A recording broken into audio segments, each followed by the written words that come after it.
এই সংসদ দেশের সর্বোচ্চ সম্মানের জায়গা। যারা এখানে নির্বাচিত হয়ে এসেছেন দেশের জনগণের সমর্থন, ভোট, ভালোবাসা, শ্রদ্ধা নিয়ে এসেছেন। আমরা সকল সদস্যের প্রতি শ্রদ্ধা জানিয়ে বলবো, কোনো সংসদ সদস্য যখন দাঁড়িয়ে কোনো কথা বলবেন তা নিয়ন্ত্রণ অথবা তাকে এলাও করার একক এখতিয়ার হচ্ছে মাননীয় স্পিকারের।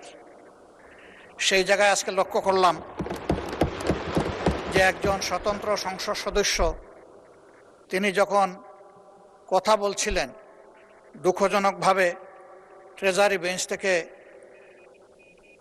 সম্মানিত কিছু সদস্য এমন কিছু অঙ্গভঙ্গি করেছেন যেটা আমার বিবেকে আঘাত লেগেছে। আমি এটা আশা করি না। এমনকি আমি এও লক্ষ্য করলাম, একবার দুইবার নয়, 4 বার 5 বার নির্বাচিত হয়ে এই সংসদে যারা এসেছেন তাদের কেউ কেউ এই কাজটা করেছেন। আমি এখানে তাদের নাম বলে আমি নিজে লজ্জা পেতে চাই না। আমরা প্রথম দিনই অনুরোধ করেছিলাম ভালো কিছু সংস্কৃতির চর্চা হোক এখানে, এবং আমরা শিখতে চাই। আমরা জাতিকে নিজে শিখব, জাতিকেও আমাদের সাথে উদ্বুদ্ধ করব।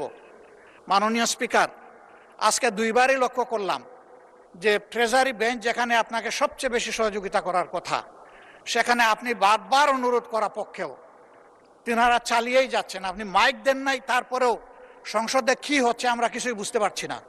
আর শেষমেশ যখন